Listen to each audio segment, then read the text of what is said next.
presidente del Consejo Ciudadano para la Seguridad y Justicia de la Ciudad de México. Salvador, bienvenido a Reporte MN.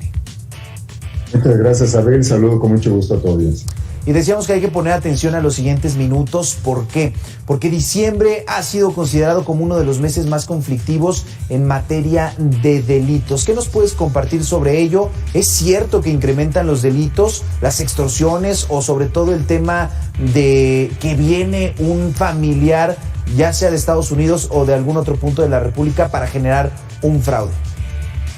Bueno, en principio hay que decir que antes de la pandemia ya sabíamos que los meses de diciembre a febrero tienen ciertas complicaciones.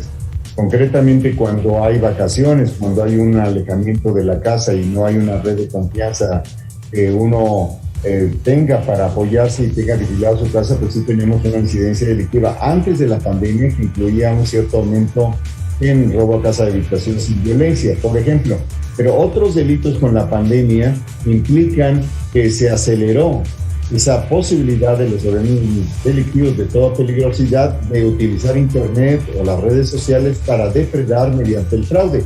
Y uno de los fraudes más frecuentes que han sido registrados ante el Consejo Ciudadano son este que tú estás mencionando, el de pariente que viene de visita.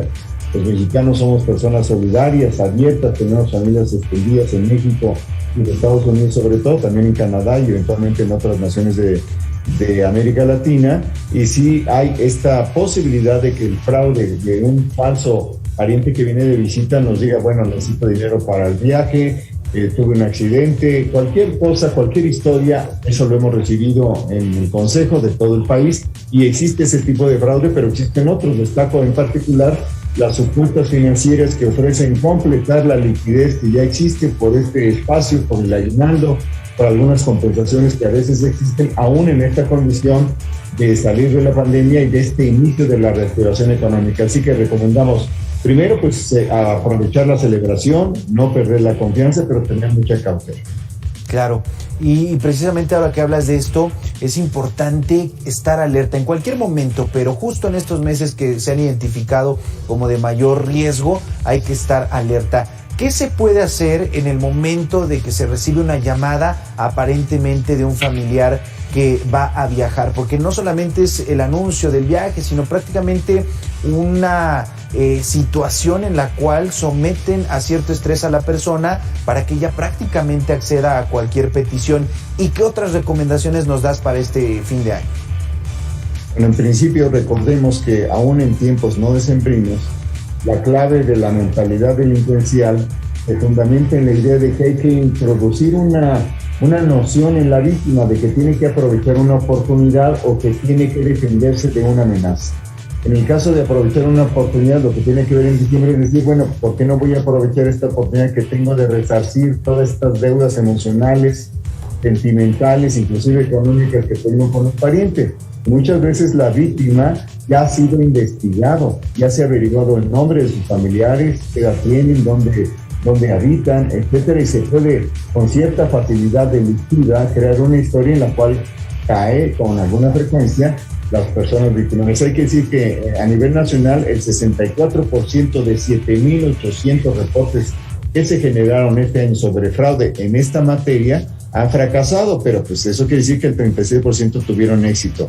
Y por otro lado, en materias como viajar por vacaciones, los que tienen la oportunidad de hacerlo, que normalmente es 1/5 de la población en estas épocas, y que tiene que abandonar su casa, pues tiene que asumir que en la medida en que hay una red de confianza vecinal que implica la presencia, la materialidad de la presencia de alguien, en esa medida prácticamente se inhibe el delito de robo a casa habitación, porque no es suficiente las cámaras, no es suficiente que tengamos alarmas, lo más importante es la presencia, sea un condominio, sea una zona residencial, sea una vivienda popular de cualquier tipo. Lo más importante es que haya una comunidad dispuesta a compartir un criterio de seguridad que proteja a unos y a otros, los que viajan y los que se quedan. Yo diría que estos dos elementos, tanto la cautela en medios digitales, frente a cualquier historia, frente a cualquier oferta, frente a cualquier supuesto pariente, y en la vida material, que tengamos cuidado presencial de nuestras propiedades y también de nuestro dinero, y no tratar de aprovechar falsas ofertas que tienen precios extraordinariamente bajos o que nos ofrecen algo muy alto por el vehículo que queremos vender, por ejemplo, que es un fraude muy común. Claro. Ahora que hablamos de las llamadas de fraude, la zona metropolitana del Valle de México, ¿en qué lugar se ubica? ¿Es la que más registra estos delitos o hay estados al interior del país que tienen un mayor índice? ¿Por qué tendríamos que preocuparnos quienes vivimos en el centro del país? Bueno, hay que decir que la Ciudad de México es una ciudad que económicamente tiene mucho más vigor que el resto de las entidades del país. Hay que decir también que tiene una mayor politización, mayor conciencia de sus vulnerabilidades y reporta con mucho más frecuencia, y que también, en contraste con otras entidades, es muy atractiva para los organismos delictivos y también para personas que, sin ser profesionales, han empezado a medrar en los últimos tiempos con pequeños banditas de 2 o 3 personas que utilizan el teléfono para investigar, que utilizan la presencia material para observar detalles del comportamiento y que saben cuándo se va a alguien, y que ubican cuando no hay un conserje en una determinada zona habitacional o en un edificio, en un condominio cualquiera de cualquier zona. Entonces hay que estar muy pendiente de eso, pero también hay que decir que en el Estado de México, Puebla, Jalisco, Querétaro y Veracruz son las entidades que más generan datos sobre este fenómeno, y no quiere decir que sean las únicas. Hay que subrayar eso. En la medida en que las ciudades son más educadas, más politizadas y tienen más conciencia, pues reportan más. Yo diría que donde hay muchos incidentes que no conocemos son en muchas entidades que no tienen la misma politización o el mismo interés comunitario de reivindicar su derecho a la seguridad, que no tenemos muchos reportes. Salvador, finalmente, ¿hasta cuánto se incrementa este reporte que ustedes tienen? ¿Hasta qué porcentaje se eleva en estas fechas? Y bueno, pues finalmente tomar todas las precauciones en todos los casos donde se pueda presumir que hay algún riesgo de ser víctima del delito, ¿no? Bueno, cuando menos en 12 entidades, en 2019 con respecto al 2018, en robo a casa, habitación con violencia, tuvimos incrementos de entre 25 y 30%. Ahora, la pandemia es una situación extraordinariamente diferente. Implicó la duplicación del intento de delito por vía de la utilización de las redes sociales. Entonces hay que estar muy pendiente del potencial de incremento que tiene, lo que implica mayor potencial de daño patrimonial.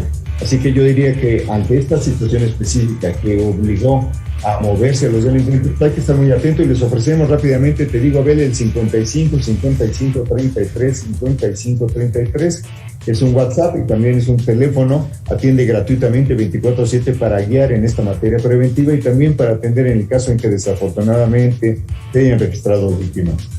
Platicamos esta noche con Salvador Guerrero Chiprés, él es presidente del Consejo Ciudadano para la Seguridad y Justicia de la Ciudad de México. Salvador, muchísimas gracias por estos minutos. Gracias a ti, Abel, y que estés muy bien. Hasta luego. Gracias. Pues hay que mantenernos en alerta. Y bueno, pues los niveles de violencia y de inseguridad